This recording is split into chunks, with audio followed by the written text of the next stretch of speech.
എനിക്ക് നല്ല രീതിയിൽ പണി കിട്ടും. അത് ഫൈനാവാം, ലൈസൻസ് പോവാം. ഏജൻസി ഓടുമ്പോൾ ആ വണ്ടി ഏത് വണ്ടിയാണോ ആ വണ്ടിയിൽ ഉണ്ടോയെന്ന് ആദ്യം നോക്കുക. അപ്പോൾ ചില ആൾക്കാർ നോ കൊടുത്ത് സ്കിപ്പ് ചെയ്ത് അത് കളയാറുണ്ട്.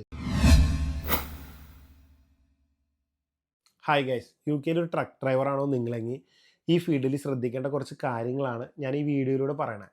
സംഭവം വേറെ ഒന്നുമല്ല, യു കെയിൽ ഒരു ട്രക്ക് ഡ്രൈവറായിട്ട് നിങ്ങൾ ജോലി ചെയ്യണമെങ്കിൽ നിങ്ങൾ ആ ജോലി മാത്രമേ ചെയ്യാൻ പാടുള്ളൂ. അതേസമയം ഒരേപോലെ വേറൊരു ജോലിക്ക് നിങ്ങൾക്ക് പോകാൻ പാടില്ല.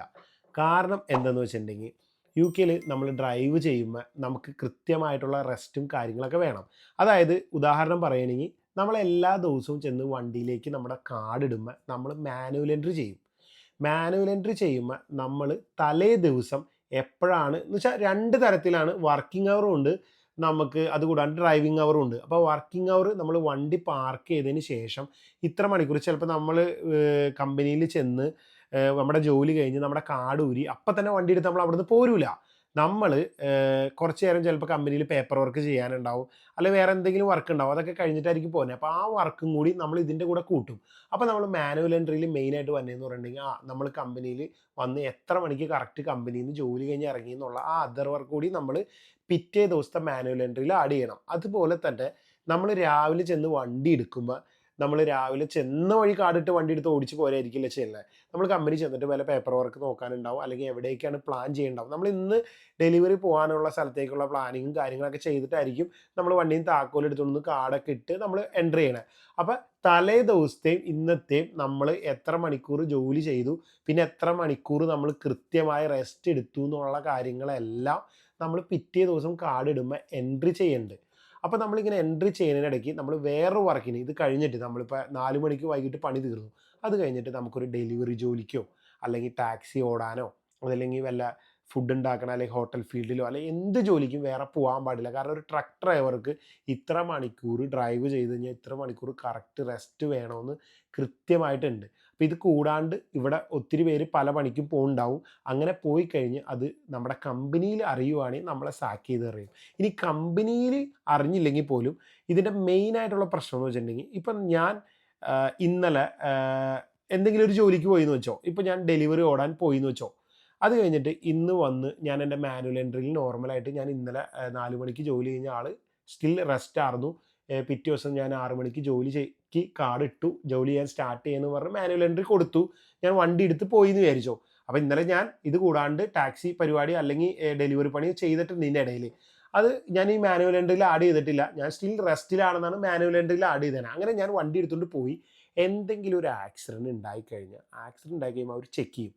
ഇപ്പം ഞാൻ കൃത്യമായിട്ട് ഉറങ്ങിയിട്ടുണ്ടോ, കൃത്യമായിട്ട് ജോലി കഴിഞ്ഞിട്ട് വീട്ടിലേക്കാണ് പോയത്, വേറെ എന്തെങ്കിലും മീൻസ് ഡെലിവറി ഓടാനോ ടാക്സി ഓടാനോ ഫുഡിൻ്റെ പരിപാടിയോ അല്ല എന്തെങ്കിലും ഒരു ജോലി കടയിൽ നിൽക്കാനോ എന്തെങ്കിലും ഞാൻ ചെയ്തിട്ടുണ്ടോ എന്ന് അവർ ചെക്ക് ചെയ്യും. അങ്ങനെ ഞാൻ ചെക്ക് ചെയ്യുമ്പോൾ വേറെ എന്തെങ്കിലും ചെയ്തിട്ടുണ്ടെന്ന് അവർക്ക് ഈസി ആയിട്ടത് പൊക്കാൻ പറ്റും. അങ്ങനെ എന്തെങ്കിലും പൊക്കിക്കഴിഞ്ഞാൽ എനിക്ക് നല്ല രീതിയിൽ പണി കിട്ടും. അത് ഫൈനാവാം, ലൈസൻസ് പോവാം, ചിലപ്പോൾ ആക്സിഡൻറ്റിൻ്റെ വലിപ്പം പോലെ ഇരിക്കും, നമ്മൾ വേണമെങ്കിൽ അകത്ത് വരെ പോകാനുള്ള ചാൻസ് ഉണ്ട്. അപ്പം നമ്മൾ വളരെയധികം ശ്രദ്ധിക്കണം.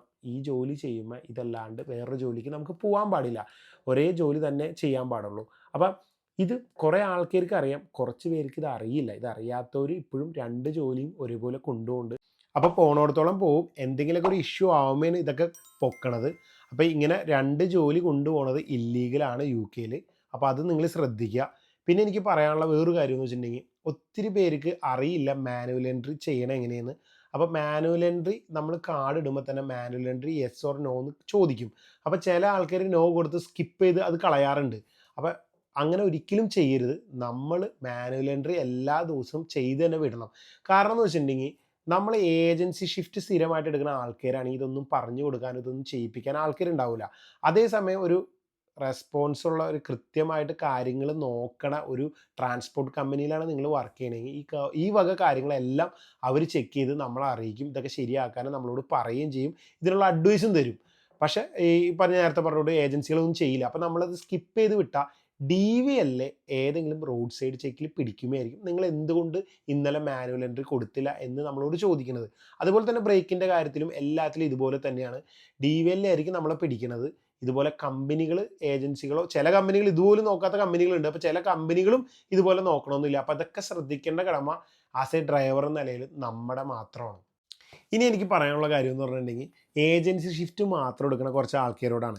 അപ്പോൾ ഒരു ട്രക്ക് ഡ്രൈവറാണ് നിങ്ങളെങ്കിൽ നിങ്ങൾ ഏജൻസി ഷിഫ്റ്റ് മാത്രം എടുക്കണമെങ്കിൽ നിങ്ങൾ ശ്രദ്ധിക്കേണ്ട ഒരു കാര്യം എന്ന് വെച്ചിട്ടുണ്ടെങ്കിൽ വേറെ ഒന്നുമല്ല, നമ്മളൊരു ഏജൻസി ഷിഫ്റ്റ് എടുത്ത് ഒരു കമ്പനി ചെല്ലുമ്പോൾ ആ കമ്പനിയിൽ നിന്ന് വണ്ടിയുടെ താക്കോലോ പോകേണ്ട റൂട്ടോ ആയിരിക്കും തന്നെ, വേറെ ഒന്നും ചിലപ്പോൾ തരാൻ ചാൻസ് ഇല്ല. അപ്പോൾ നമ്മൾ എന്ത് ചെയ്യുന്നു വെച്ചിട്ടുണ്ടെങ്കിൽ ശരി വണ്ടി ചെന്ന് താക്കോലിട്ട് ടാക്കോ കാർഡ് ഇട്ട് നമ്മുടെ 15 മിനിറ്റ് ബാക്ക്ഗ്രൗണ്ട് ചെക്ക് കഴിഞ്ഞ് നമ്മൾ വണ്ടി എടുക്കും. അപ്പോൾ വണ്ടി എടുത്ത് നമ്മൾ പോരും. DVL പോകുന്ന വഴിക്ക് എപ്പോഴെങ്കിലും നമ്മളെ പിടിച്ചു കഴിഞ്ഞാൽ നിങ്ങൾ ബാക്ക്ഗ്രൗണ്ട് ചെക്ക് ചെയ്തതിനുള്ള പ്രൂഫ് ചോദിക്കും. പ്രൂഫ് ചോദിക്കുമ്പോൾ നമ്മുടെ കയ്യിൽ പ്രൂഫ് കൊടുക്കാനുണ്ടെങ്കിൽ നമുക്ക് ഫൈൻ കിട്ടാനും നമുക്ക് വേറെ രീതിയിലൊക്കെ നമ്മുടെ ലൈസൻസിൽ എഫക്റ്റ് ചെയ്യാൻ ചാൻസ് ഉണ്ട്. അപ്പോൾ നമ്മൾ പ്രൂഫായിട്ട് ഒന്നല്ലെങ്കിൽ മിക്ക വണ്ടികളിലും ഇതുപോലൊരു ബുക്ക് കിടപ്പുണ്ടാവും.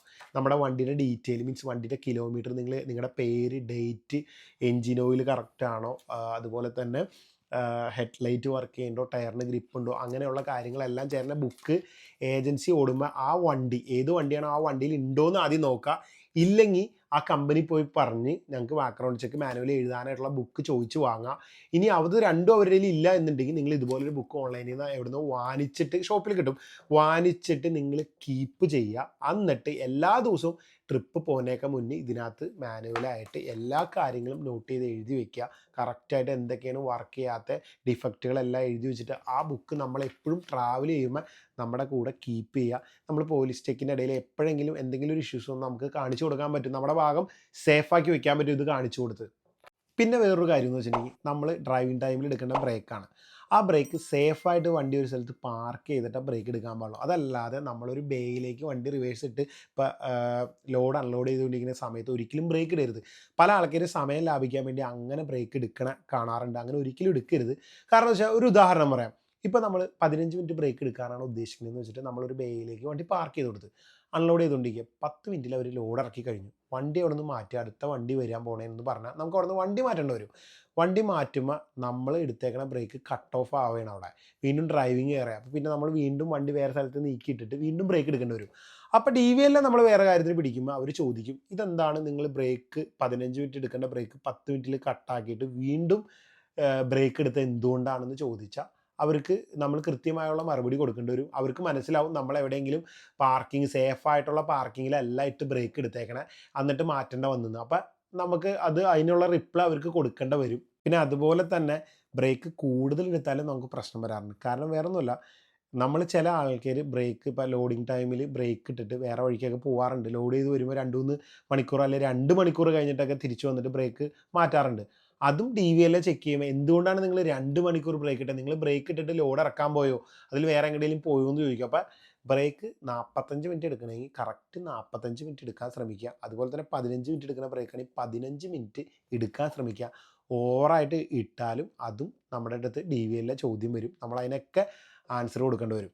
അപ്പം നമ്മൾ ഡ്രൈവിംഗ് ഫീൽഡിൽ നിൽക്കുമ്പോൾ അതിൻ്റേതായ നിയമങ്ങളെല്ലാം പാലിച്ച് മുന്നോട്ട് പോകാൻ ശ്രമിക്കുക. അത് ഡ്രൈവിംഗ് ഫീൽഡിൽ മാത്രമല്ല, ഏതൊരു ഫീൽഡിലാണെങ്കിലും അതിൻ്റേതായ നിയമങ്ങൾ പാലിച്ച് മുന്നോട്ട് പോകാൻ ശ്രമിക്കുക.